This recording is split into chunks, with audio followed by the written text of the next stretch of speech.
Niku nggih enten ngoten niku. Wong wis donyane iki rekoso entuk nikmat langka-langka, kadang lara ke dadi lengganan ning ora gelem ngibadah.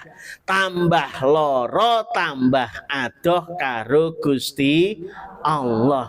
Niki dadi ciri-cirine wong sing sara donya cilaka akhirat. Nah, wangsul wau dateng napa?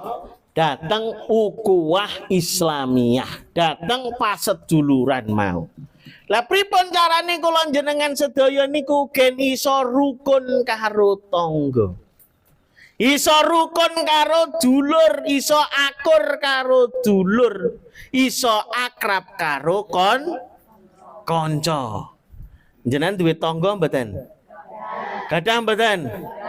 Nek jenengan lara sing ngerti pertama sinten? Tangga. Nek jenengan seneng sing ngerti pertama? Nek jenengan goreng gereh asin sing mambu pertama? Tangga. Nek jenengan meh mantu sing ribut? Nek jenengan bayen sing melu napa jenenge repot? Benjang nek jenengan mati sing nindakke teng kubur? Berarti tangga penting napa penting? Penting napa penting? Pengen tangga elek apa tangga apik? Pengen tangga apik apa tangga apian? Apian. Kudu dadi apian. Nggih mboten? Lah nek jenengan mau dadi apian lho kuwi tanggamu ngene iki yo.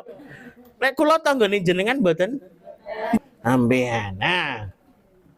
Jenengan purun napa mboten kula paringi ngertos gen akur karo tangga? Pengen napa mboten? Sing nom